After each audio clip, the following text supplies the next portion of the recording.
Hello good people, I'm going to talk about hybrid orbitals. Before I do that, I'm going to revisit the carbon atom. Recall that carbon has 6 electrons. Its electron configuration is 1s2, 2s2, 2p2. The electron configuration can also be expressed using this energy diagram on the right. The individual orbitals have specific shapes, and we can depict them using the following drawing. Let me bring in the axes, and then the 1s orbital, which is spherical in shape, followed by the 2s orbital, and then we have 3 2p orbitals, the px, the py, and the pz. Considering that a lot of chemical properties depend on the valence electrons, let me mark those in black. Note that these 2 black dots in the dark red sphere represent the 2 electrons in the 2s orbital, and these 2 single dots represent the electrons in the px and py orbitals. Let me bring in methane and see if we can explain what is happening with the electrons on the energy diagram in the middle and this drawing on the right. Now on the left I have the Lewis dot structure of methane. Recall that each pair of shared electrons will result in a covalent bond. And if we were to draw the structure of methane, we would end up with something like this.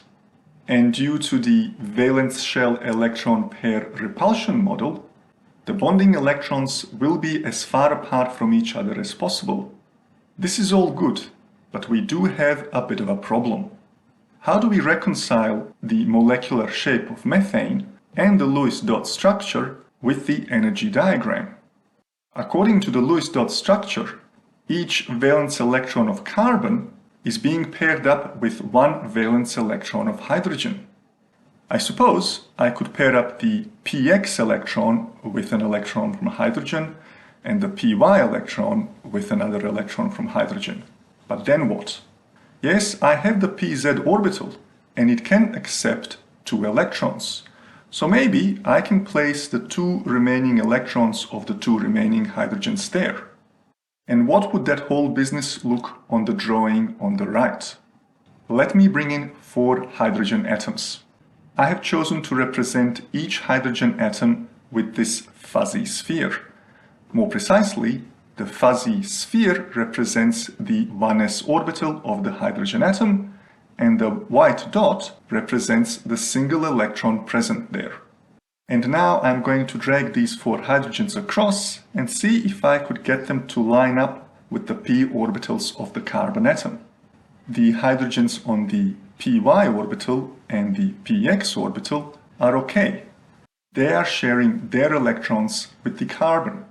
However, the 2 hydrogens that I have placed on the pz orbitals are not sharing their electrons with the carbon atom. Furthermore, the bond angles are incorrect.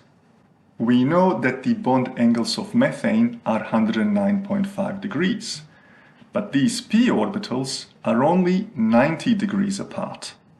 This suggests that our energy level diagram and the drawing of the orbitals here on the right are not adequately explaining what is actually going on. They do not align with experimental results, and they do not align with what the Lewis dot structure is telling us. It turns out that the 2s orbital and the 3 2p orbitals are not as separate as they appear to be. In fact, they can combine, they can hybridize. And so we end up with 4 sp3 hybrid orbitals. Why are they called sp3?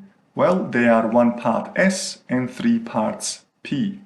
Note that they are degenerate, they are of equal energy. Can we represent them by using a drawing? Here are the axes again and the 1s orbital. And now instead of having the 2s orbital and the 3 2p orbitals, we end up with 4 sp3 orbitals that are 109.5 degrees apart, which matches what we need for methane. I'm going to bring in the 4 valence electrons of carbon, and now I can pair them up with the individual electrons of the 4 hydrogens. For the drawing on the right, I'm going to bring in 4 more fuzzy spheres, and I'm going to line them up with the sp3 hybrid orbitals. And now my drawing of the orbitals and my energy level diagram match the Lewis dot structure and the experimental results. Please note that the carbon atom is not the only atom where hybrid orbitals are possible. And when we talk about hybrid orbitals, sp3 is not the only option. That is all for now, and I will see you on the flip side.